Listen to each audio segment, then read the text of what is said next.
Hello everyone, welcome back to my channel OMT Online Math Tutorial. Myself Pooja Sharma, your mentor, your educator, will start with a very fresh new topic that is called as a divisibility rule. मुझे पता है आप लोग बच्चों को बहुत confusion होती है if we teacher give you very big number. आप क्या करते हो either you skip the number कि छोड़ो इसको डिविजन में नहीं करूँगा. But no, you can divide the number without doing that long process. आप चेक कर सकते हो with the help of divisibility rule whether the given number is divisible or not. So there are certain divisibility rules we'll learn one by one in the video. So let us quickly start. Very first, in this video we are going to learn the divisibility rule of 2, 3 and 6. So for example, I have taken the number 1000. See how you are going to read the number? Ones, tens, 100, 1000. So ones, tens, 100,000. So it becomes 1000.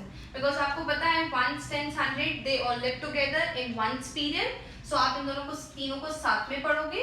But here on the place of ones, tens and 100 digit नहीं है. So how we will pronounce 1000. Now coming to the topic divisibility rule. हम किसका सीख रहे हैं?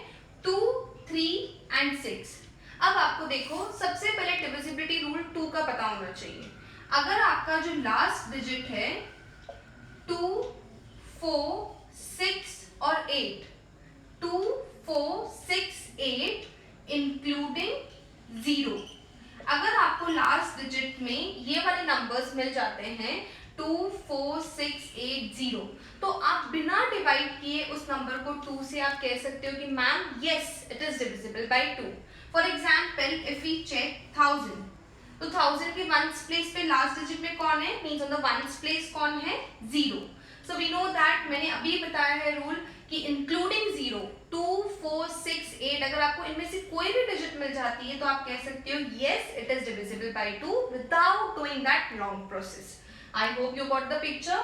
So yes, we will say that therefore. This is the symbol of therefore in mathematics. This is the short form to write.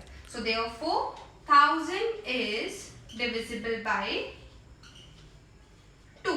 See children, divisibility rule आपको आगे जाकर factors में भी बहुत हेल्प करता है. आप जब LCM, HCF निकालते हो तब भी आपको बड़े बड़े जो नंबर्स होते हैं आपको चेक करने पड़ते हैं. तो आप with the help of divisibility rule you can check it. Now coming to the next digit 3.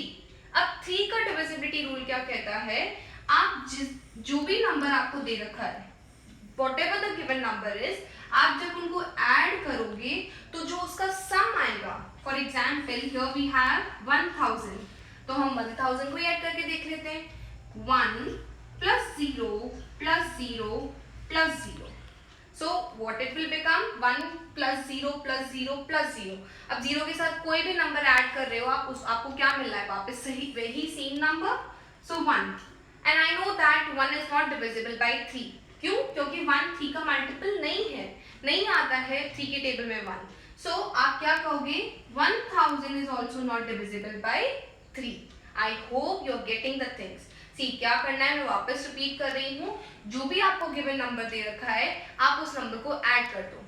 अगर वो 3 के टेबल में है मीन्स अगर वो 3 का मल्टीपल है तो आप स्ट्रेट अवे कह सकते हो yes the given complete number will be divisible by 3. Now moving to the next 6. 6 का रूल बहुत सिंपल है. 6 स्मार्टली प्ले करता है. क्या बोलता है 6? अगर वो नंबर 2 से जाता है और वो 3 से जाता है तो आप 6 को कह रहे हो कि अच्छा जब आपका नंबर 2 से जा रहा है 3 से जा रहा है तो automatically the given number will be divisible by 6. Now for example 1000 we have, we know that 1000 2 से जा रहा था आपका, so it is divisible by 2. But when we have checked for 3, it was not divisible by 3. So clearly मैं क्या कह सकती हूँ कि ये जो नंबर जो 6 है वो 1000 से डिवाइड नहीं होगा completely. So I hope you got the rule. Now moving to few more examples of these divisibility rule. Give me a minute. Okay. So now there are few more examples to practice the divisibility rule of 2, 3 and 6.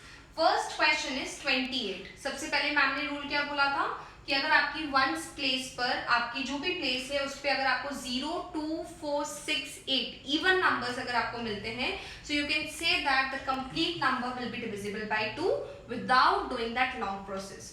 So on the ones place we can check that 8 is there, and I know that 8 is divisible by 2. So simply I'll say that 28 will be divisible by 2.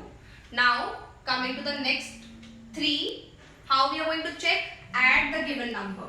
So 2 plus 8, that is 10. And I know that 10 is not the multiple of 3. 10 नहीं आता है 3 की table में. So आप यहाँ पे कह सकते हो 28 is not completely divisible by 3. And 6 का क्या रूल है? अगर वो नंबर 2 से जाता है और वो 3 से जाता है, अगर दोनों सेट से जाता है तो ये 28 6 से भी जाएगा. But here we have already check कि 2 से चला गया, 3 से नहीं जा रहा. सो आई पुट अ क्रॉस, और 6 के लिए भी क्या हो जाएगा? A complete cross. Getting the picture?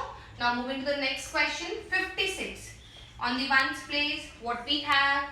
6. 6 is divisible by 2.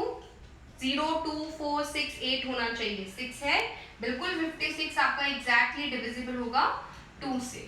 Now add the given number. 5 plus 6. The result is 11. The sum will be 11. Now I know that 11 is not completely divisible by 3 because it is not a multiple of 3. So 56 is also not divisible by 3. Now as we know that we have already checked कि 2 से जा रहा है, 3 से नहीं जा रहा है, तो ये number 56 is also not divisible by 6 also. Now check by own. Give a minute. Thought दो इसको. 144. सबसे पहले मैम ने क्या बोला है? 4. वंस प्लेस चेक कर लो. वंस प्लेस पे कौन है? 4. और आपका 4 एग्जैक्टली डिविजिबल है बिकॉज 0, 2, 4, 6, 8 होना चाहिए. आपको मिल रहा है बिल्कुल. सो 144 भी किससे जाएगा? 2 से जाएगा.